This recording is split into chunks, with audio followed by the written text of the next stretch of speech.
Hola, buenas tardes. Bueno, le damos la bienvenida a esta primera charla de cine y filosofía de este año 2022, en la cual estaremos trabajando con la serie, la saga de películas Los Juegos del Hambre.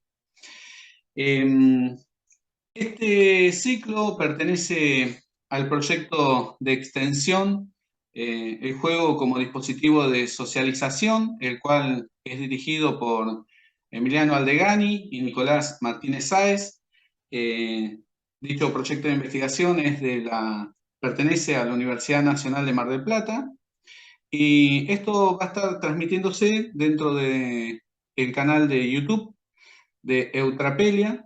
Dicho canal es el que sirve como producción y divulgación de entrevistas que se han estado haciendo durante estos años de pandemia y también ahora continúan con diseñadores de juegos, con productores de contenidos lúdicos y con gente de la comunidad también eh, lúdica.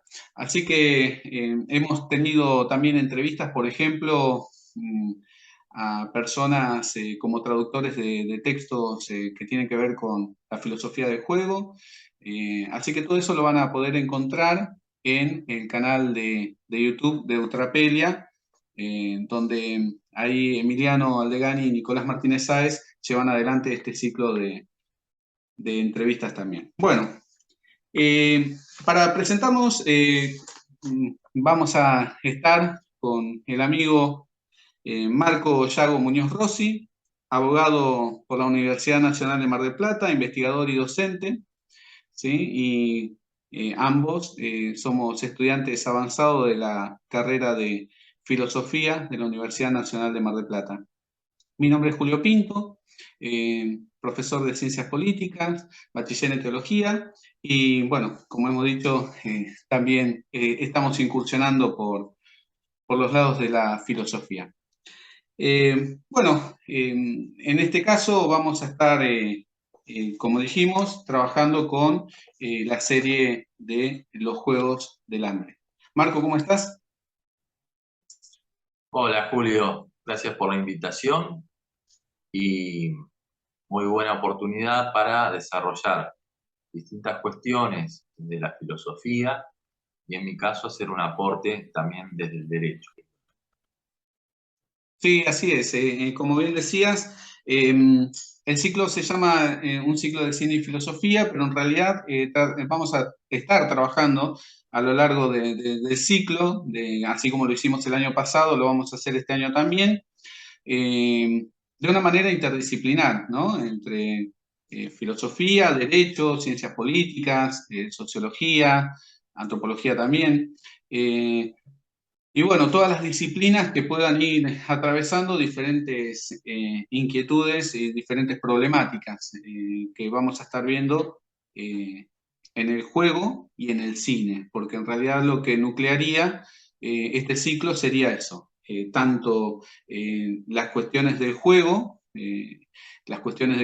como bien decíamos, como dispositivo de socialización y partiendo de ahí, como también como umbral ontológico, bueno, y también las cuestiones de, de la filosofía, ¿sí? Y básicamente la problematización de aquellas cosas que el cine nos da como producción artística.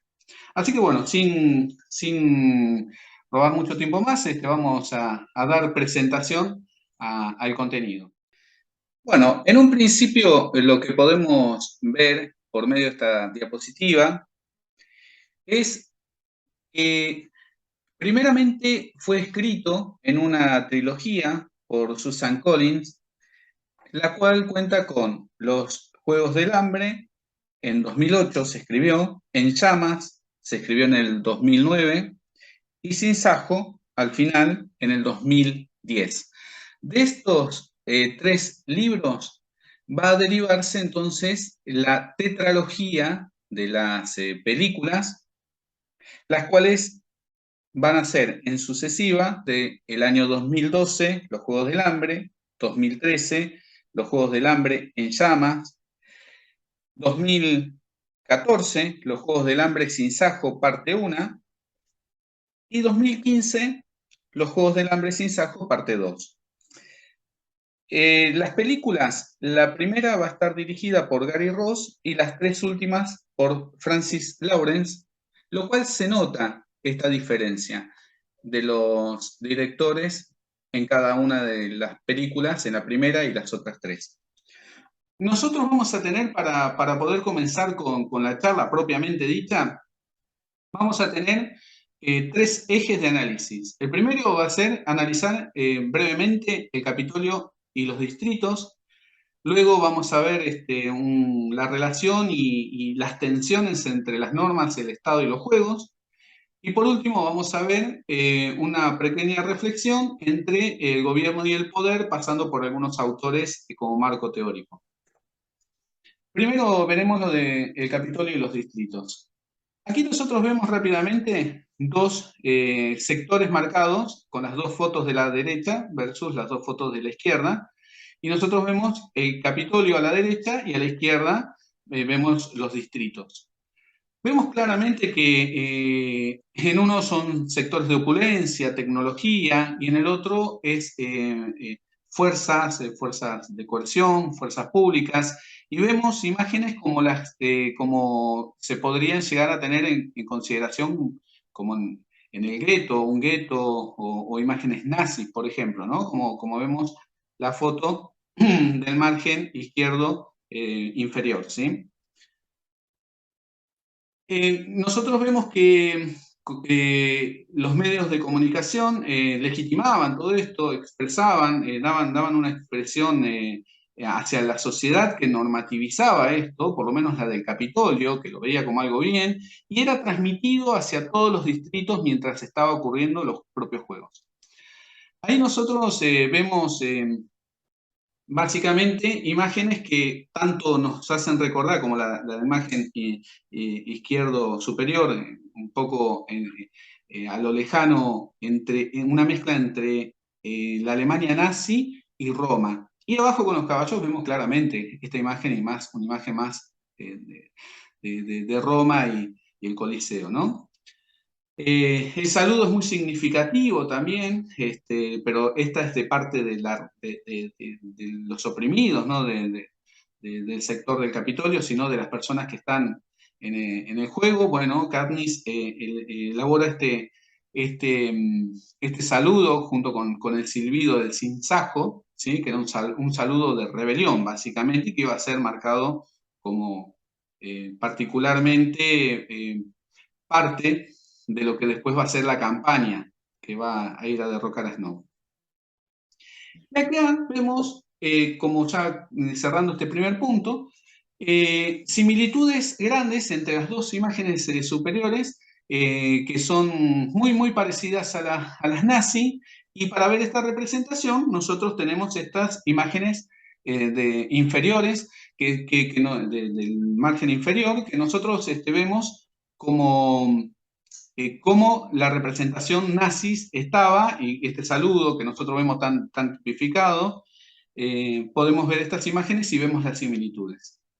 Traemos con Marco estas imágenes del nazismo, pero para poder detallarlos como si fuera una forma anecdótica de traer nuestra historia, porque esto no es Alemania, lo que nosotros estamos viendo ahí abajo. Esto es Argentina. Esto es Argentina, son tres fotos de la Argentina en un evento que se hizo en el año 38 en el Luna Park. ¿Sí? Así que nosotros ahí podemos ver que básicamente esto no es muy expresado, muy nombrado, muy recordado en nuestra historia de tal masividad. Hubo gente que se manifestó en contra de esto afuera del estadio, y la curiosidad es que las personas que se manifestaron en contra de este evento fueron las que fueron reprimidas por las fuerzas en ese momento. No, no esta gente que estaba reunida, ¿no? Bueno, detalles de nuestra historia. Digo, en una situación de ida y vuelta entre ficción, nuestra historia, acontecimientos que ocurren, paralelismos, ¿sí? Y anécdotas de nuestra historia. Bueno, ahora la pregunta que nos queda fundamentalmente es, ¿qué es esta serie, Los Juegos del Hambre? ¿Es una distopía? ¿Es una historia distópica? ¿Es una actualidad? ¿Es historia? O sea, acontecimientos que ya ocurrieron o acontecimientos que podrán ocurrir, o son todas las anteriores. Podemos encuadrarlas en que puede ser una distopía, una actualidad o una historia. Eh, la verdad es que cuando uno mira las películas, y como vimos recién con estas imágenes, no podemos no dejar de ver paralelismos y de ver ejemplificaciones en nuestra historia. Y en nuestra actualidad también, porque a veces nosotros también centramos nuestro punto en la actualidad de nuestro ámbito cotidiano que nosotros vivimos, en nuestro espacio geográfico, pero hay realidades en otros espacios. Y esas realidades en otros espacios, digámosle, en otras naciones, ¿sí? En otras culturas, y no tan lejanas, a veces, pueden ser diferentes a las que nosotros vivimos. Entonces, cuando uno dice es una actualidad, uno puede decir, no, no estamos viviendo eso ahora, no hay un juego del hambre ahora, acá, aquí, bueno, sí. Pero viendo en general, viendo entre distritos, si nosotros le sacamos la idea de distrito y de Capitolio, y nosotros le ponemos centro y periferia, ¿sí?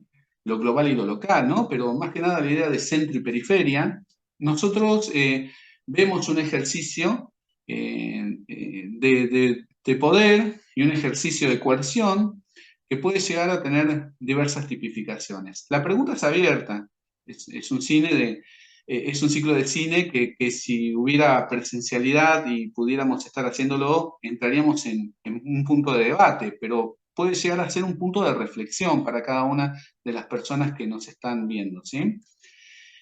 Eh, Redondeando toda esta parte, nosotros podemos ahora entrar en la segunda parte, el segundo eje de análisis, acerca de las distinciones y las tensiones entre norma, Estado y juegos. ¿Sí? Aquí nosotros vamos a tener varios puntos que nosotros podemos ir destacando, básicamente, como por ejemplo la cuestión de la legitimación del poder. ¿Sí? La legitimación del poder es, en todo caso, la que establece estos juegos y la que establece estas normas. Jurídicamente, Marco, como para entrar en diálogo con esta parte, cómo podemos destacar las normas hechas a medida, esta legitimación, el gobierno estableciendo las leyes, cómo podemos estar viendo aportes sobre esto? Bien, surgen un montón de cuestiones interesantes, entre ellas la pregunta inmediata podría ser eh, ¿cuál es la definición que tenemos de juego para entender esto como un juego? Y si podemos hacer la analogía con alguna expresión que suele escucharse que es el juego de la democracia. Si es así, si la democracia es un juego, de ser así, entiendo un poco también en la observación de las fotos que vimos anteriormente, hace cuestión de minutos, que es un juego que hay que cuidar, ¿no? Que hay que respetar. Y en ese respeto de este sistema existe la posibilidad de asegurar ciertas regularidades. Se suscita que en la película hay cambios constantes de normativa. Esta falta de cristalización de la normativa, que en nuestro caso sería lo que llamamos codificación, positivismo, en tanto norma escrita, nos da seguridad y claridad con respecto a las normas del juego de la democracia, ¿no? Cuanta más claridad, cuanto más positivismo, en tanto más normativa tenemos a disposición, nos hacemos una idea más acabada de cuáles son también los límites de este juego. Vamos a mencionar, si hablamos de límites del lenguaje a Wittgenstein, quien nos recuerda que el mundo estará definido por los límites de nuestro lenguaje. Y si queremos hacer de nuevo una analogía, podemos decir que si el mundo está limitado por nuestro lenguaje, el mundo jurídico o el mundo que hace al mundo democrático también dispone de un lenguaje que pondrá límites, pondrá reglamentos, pondrá definiciones. Sin embargo, existe una posibilidad de exceder de forma paradigmática, si se quiere, las normativas e ir a un plano superior. Esta es una vertiente del derecho que se conoce por el nombre de justnaturalismo y entiende la importancia de principios que imperan por encima de la normativa escrita y, si se quiere, son ya de carácter ultra metafísico, si se quiere, son universales, no hacen alusión a un momento concreto, histórico, sino que se mantienen en el tiempo, y eso le da, a su vez, una, si se quiere, vía de escape a la posibilidad de que existan normas injustas. Porque, Julio, vos me podría decir, ¿qué pasa si tengo un reglamento? Es claro, pero evidentemente no es justo. Pues contra Legem. Legem en tanto nuestras concepciones posibles de lo que es justo, ¿no? Lo que es nuestro concepto, una concepción de justicia. ¿Qué pasa cuando hay normas injustas, en pocas palabras? Bueno, algunos autores dirán, hay una posibilidad de acceder a un plano por encima de esas normas. Entonces, de ser así en sinsajo, ¿no? En la película, o lo que dispone el mundo dispuesto no solo por los límites del lenguaje propio de este juego, volviendo a Wittgenstein, para algunos autores habría posibilidad de escapar. Esto empieza también a hacer uso de nuestras posibilidades de razonamiento. De hecho, es lo que sucede en la película, ¿no? Cómo se rompe con la lógica del juego a lo largo de la concatenación, bien digo, de las películas, es la lógica, nuestro razonamiento, nuestro raciocinio que nos lleva a ir más allá y nos pone en duda o pone de manifiesto que hay algunas inconsistencias, ¿no? Entonces, vamos a ir a esos principios de justicia más allá de lo escrito, ¿bien?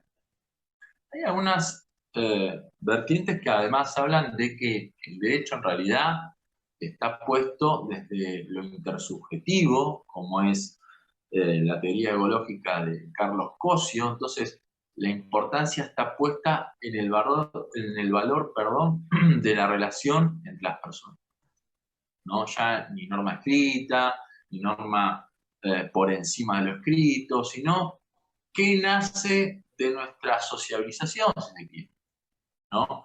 Y si hay muchas fricciones, si hay muchas inconsistencias, todo ese ruido se manifiesta en un malestar, en el malestar de la democracia, cuando es, de alguna manera, vulnerada. A eso quería llegar, ¿no? Entonces, ¿qué es un juego? Si esto podemos ponerlo en términos de juego, lo que estamos analizando, ¿cuáles serían las reglas de ese juego, ese lenguaje interno y sus límites? Y hoy introducíamos también, Julio, los límites en tanto lo geográfico, lo geopolítico, eh, lo podemos traducir en términos de Estado, nación, podemos traer a colación tantos autores, la obra de San Agustín, Ciudad de Dios. ¿Qué estamos viendo en este tipo de civilizaciones, en este tipo de ciudades? Ciudades cercanas a concepciones con Dios o al margen, eh, para autores que nos remiten a la filosofía de un tiempo atrás, pero tienen su actualidad también, como puede ser Tomás Moro, que bien lo trabajás vos, Julio, en distintas ocasiones con sus utopías. Entonces la distopía como contraposición, Platón definitivamente viene a colación con mundos idílicos y estas posibilidades de distintos planos y jerarquías. Eh, Cuando nosotros hablamos de que el gobierno establece leyes, ok, ese es un punto, ¿no?, que habíamos dicho relevante. ¿Y cuál es el proyecto ganador? ¿No? En distintas posibilidades, ¿no? Se traen a colación proyectos políticos, por ejemplo. Está bien, pero si nosotros tenemos la posibilidad de jerarquizar las normas y los distintos proyectos y los estados en normas locales, provinciales, regionales, ordenanzas que le corresponden a una localidad, o sea, desde lo más ínfimo hasta lo que es el derecho internacional, lo que vemos es también la posibilidad de salvaguardar la integridad democrática. Porque en el caso de que un Estado encuentre su situación vulnerada, un derecho internacional, y eso nos puede remitir a Kant, con un ciudadano del mundo, las personas tienen posibilidad de transitar los distintos estados. En este caso parece que son personas que están limitadas a un territorio, entonces en la medida que subsisten dentro de ese tablero de juego, si se quiere, se tienen que regular por esos criterios, pero si pudieran salir de esos márgenes, de ese tablero, ¿qué encontrarían fuera del mismo? ¿No? Si hay una posibilidad de un sistema tripartito, porque hay un único poder concentrado en una sola figura, o hay distintos poderes. Es el sistema que hoy nos caracteriza, poder legislativo, ejecutivo, judicial, pero eso genera un control recíproco. Acá, ¿qué sucede si el poder está totalmente concentrado en una figura? Entonces, son distintos punteos que fui haciendo en la medida que te iba escuchando e iba analizando la situación. Muy bien, muy bien. Bueno, genial. La verdad es que, como decíamos en un principio, no solamente es abuelo de pájaros, sino ya directamente es casi satelital nuestra mirada, porque cada cosa que hemos abierto son temas que podemos expandir y poder expresar. Retomo un poco para poder seguir con este punto que viene, ¿sí? Que es el gobierno y el poder. Retomo un poco la idea de la sucesión de autores, ¿no? Y ahí básicamente podemos hacer un planteo rápido, muy rápido también en lo mismo. Esperemos que aquellas personas que nos miran puedan estar también eh, indagando más adelante, si así les interesara, en algunos de estos autores que estamos proponiendo, ¿sí? Pero básicamente poder plantear algunos autores como, por ejemplo, en este caso, las formas de gobierno que Aristóteles plantea, ¿sí? Y rápidamente podemos expresar que plantea una forma de gobierno, él ve, que puede ser considerado en cantidad de gobernantes, en formas puras y en formas impuras, ¿no? Haciendo esta sucesión como bien planteado de estos autores. La cantidad de un gobernante La forma pura podemos verla en monarquía, la forma impura la podemos ver en tiranía, en el caso de varios podemos ver una aristocracia, en forma pura, en forma impura podemos ver una oligarquía, en cantidad de muchos gobernando podemos ver una democracia o podemos ver una demagogia o una oclocracia, ¿sí? Como se pueda llegar a plantear. El asunto es que básicamente son como distintas, ¿no? Distintas cada una de estas formas. Pero luego va a venir Polibio y va a sumar a esto que ve, en este caso, Aristóteles, va a estar viendo una forma de gobierno cíclica, ¿sí? El ciclo de Polibio. Entonces él plantea que la monarquía sucede a la tiranía, bueno. Ahora, el tema es dónde comienza este ciclo, si hubiera un comienzo, ¿dónde partiría, no? Ese es el punto.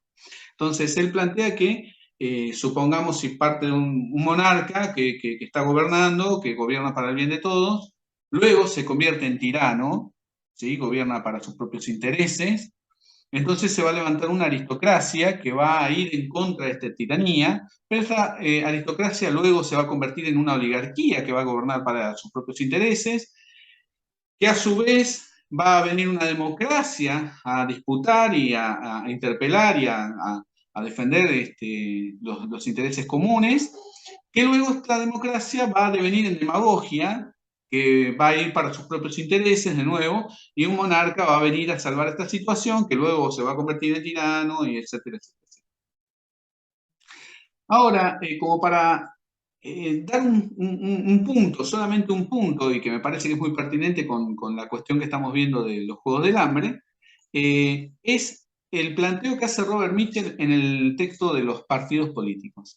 Él plantea que la organización es lo que da origen a la dominación de los elegidos sobre los electores, de los mandatarios sobre los mandantes, de los delegados sobre los delegadores. Quien dice organización, dice oligarquía.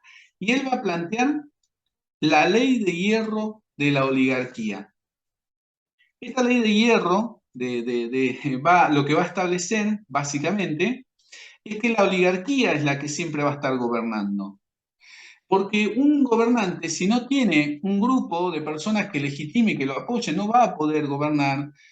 Una democracia va a tener un grupo representante y así sucesivamente. La oligarquía va a ser un punto muy importante. Y es lo que nosotros podemos ver.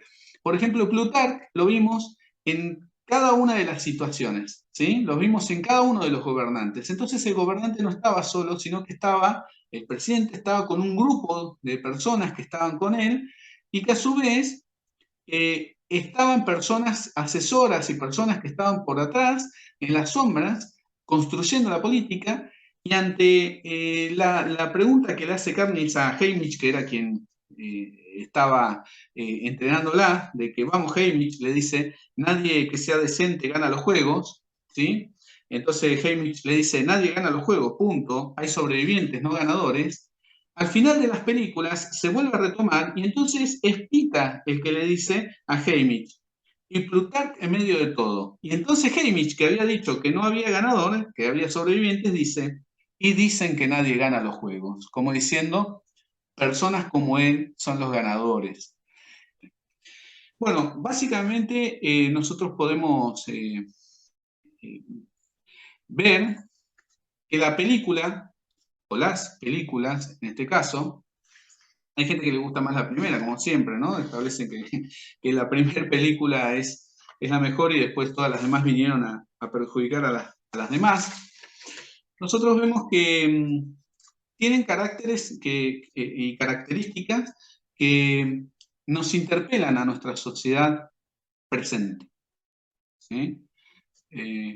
Nuestra sociedad presente, en todo caso, ¿en qué parte estaría del ciclo de Polibio?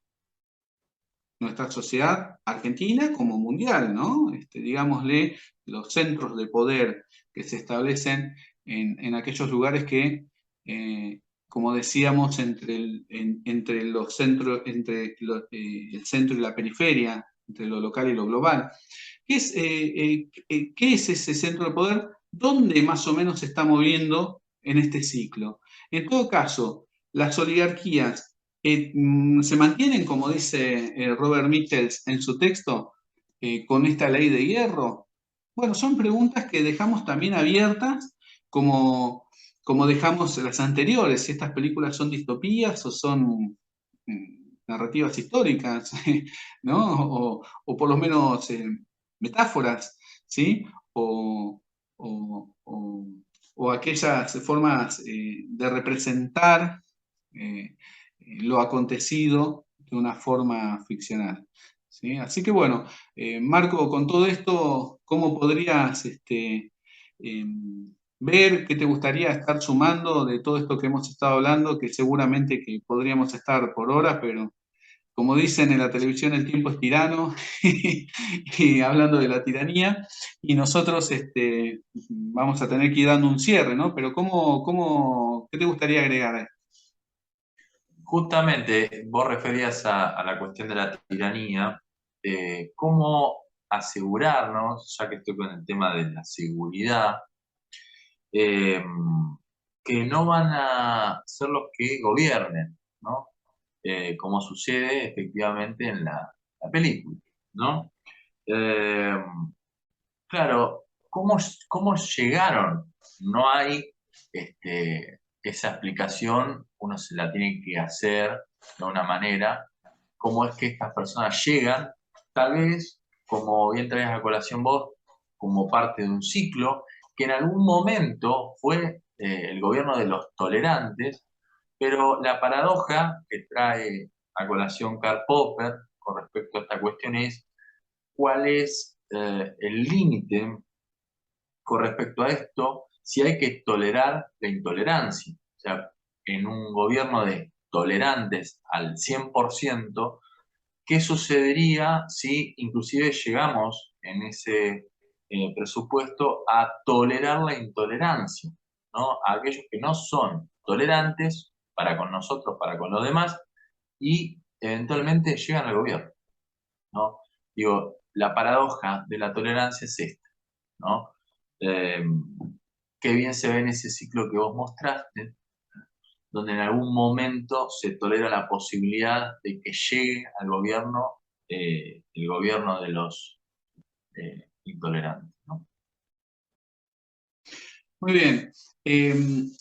Por lo menos en lo que es la película y los libros, cómo llega Snow al gobierno es algo que se deja como entredicho, de que en algún momento hizo algo, envenenó a alguien y que por eso le sangra la boca, porque él también tuvo que tomar del veneno para que no dudaran, pero él lo tomó en menor medida.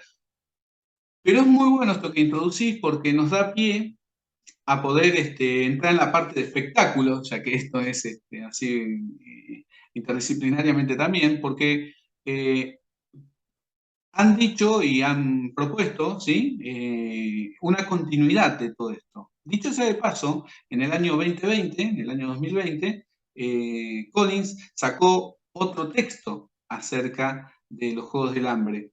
Y ese texto, que se llama Balada de pájaros, cantores y serpientes, es una precuela que podría mostrar, o por lo menos muestra, 64 años antes de que pase, de que ocurra todo lo que pasa en la trilogía. En la edición número 10 de los juegos, parecería que está ahí establecido. Snow, quien en la película es Donald Sutherland, eh, va a estar elegido como mentor del Distrito 12, ¿sí?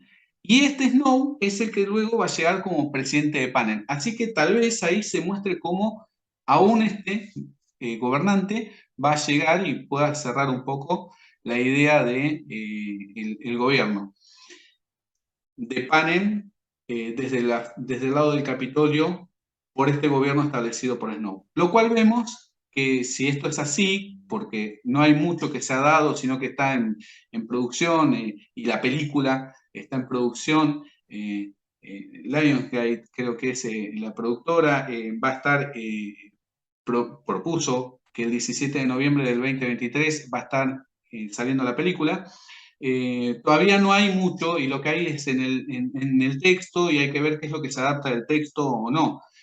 Pero bueno, es un dato interesante que nos viene a la medida en esta charla, como también para generar una expectativa para ver qué se resuelve en esta forma de gobierno, ¿no? Y en todo caso eso, este tipo de paradojas, ¿no? O como planteaba Platón también, en el hecho de que la democracia puede elegir un tirano, y ese caso lo vemos claramente con Hitler y el nazismo, el origen del nazismo, ¿sí? Cómo la democracia puede votar un tirano, ¿sí? Ese tipo de paradojas hacen que repensemos nuestras formas de gobierno, nuestras formas de- de legitimar y nuestras formas de forma jurídica establecer cuáles son las reglas del juego. Que estas reglas del juego, como bien plantea Bernard Sutz en el texto de La cigarra, plantea que estas reglas del juego lo que hace es, en un juego, estas reglas, lo que hacen es poner reglas que no hagan que el juego sea fácil de jugar y por lo tanto aburrido, ni tampoco difíciles de poder sortear estas reglas y que lo hagan injugable, sino que lo que hagan es delimitar las posibilidades para tener posibilidades de juego limitadas. Entonces ahí es donde, con lo que es, los recursos que se tiene, se juega. Bueno, en cierto sentido, el juego de la democracia que planteabas, Marco, plantea esto, ¿no? ¿Cómo lo ves? Este juego entre las normas que se establecen, los ciudadanos que tienen que vivir bajo esas normas que establecen, no sé, por ejemplo, nuestra realidad, legisladores que son muchas veces diputados y senadores que más allá de que tienen personas que los asesoran, muchas veces no tienen formaciones jurídicas, y sin embargo establecen normas que los ciudadanos luego tienen que vivirlas. ¿Cómo ves esta situación?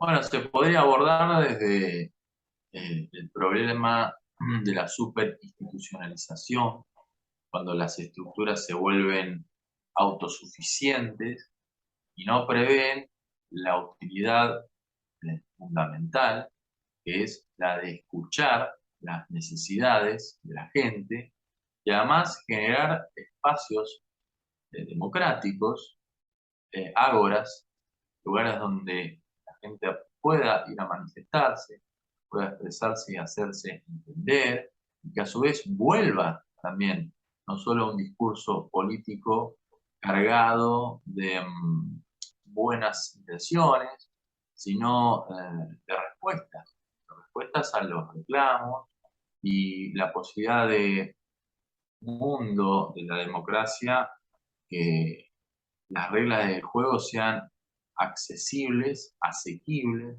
que sean entendibles. Entiendo también que podés referirte al hecho de que a veces el derecho maneja un lenguaje complejo que también hace que tome cierta distancia del lenguaje que puede utilizar consuetudinariamente cualquier ciudadano, cuando de repente ese lenguaje está hablando de sus derechos, de su integridad, de sus posibilidades, de su trabajo, de sus decisiones, de sus preferencias, de tantas cosas que lo convocan a ser parte de un juego donde un poco él quisiera, el ciudadano me refiero, ser quien construya las normas de ese juego, si quiere entenderlas definitivamente, quiere saber si va a haber modificaciones, de qué tipo, si va a tener suficiente tiempo como para adaptarse a las dinámicas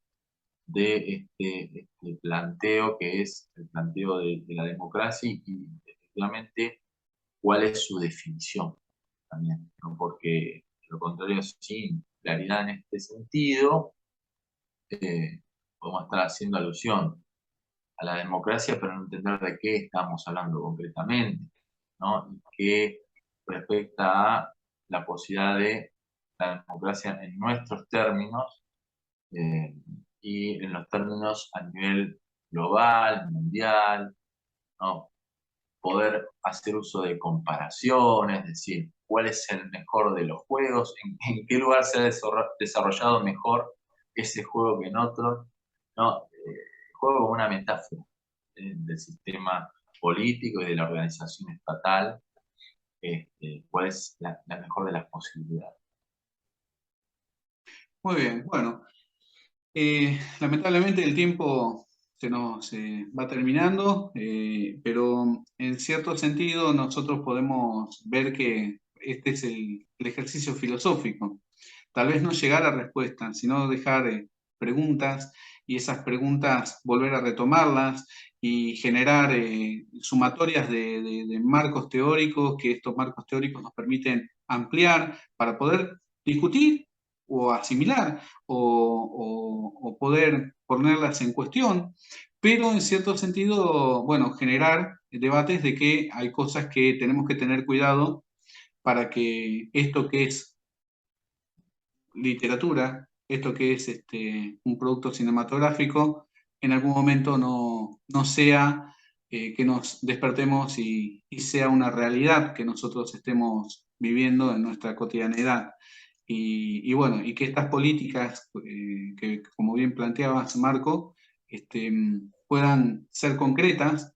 Y como dicen algunos autores también, que las piensen las personas que también las van a estar viviendo o por lo menos pueden estar, digámosle, llevándolas adelante, ¿sí? Entonces, en este sentido, muchas veces se piensa en qué necesita tal sector sin considerar que tal sector a ver qué opina, ¿no? Entonces, se termina a veces diciendo, no, vos necesitas tal cosa y te vamos a dar los derechos para que puedas tenerlo, y bueno, y ese tipo de circunstancias a tener en cuenta, como bien decías. Así que bueno, dejar todos estos planteos abiertos y bueno, animarles a poder conectarse y poder estar escuchando la próxima charla que vamos a estar teniendo, en la cual estaremos hablando de la película Ready Player One, ¿sí? Que es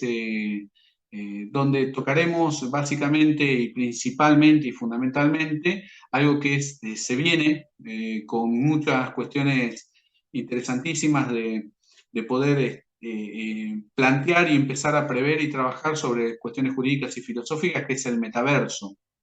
¿Sí? Esta película de Steven Spielberg plantea, también tomada de un libro, el cual también la segunda parte se ha dado y seguramente la película va a estar dándose en cualquier momento, eh, va a estar planteando esta cuestión del metaverso y estas realidades virtuales, eh, qué tan reales son o cómo poder ver nuestra identidad en esa realidad virtual y lo que concretamente vivimos cada día. Bueno, gracias Marco por haber estado y bueno, enviar un saludo a todas las personas que nos han estado viendo. Gracias. Bueno, saludos.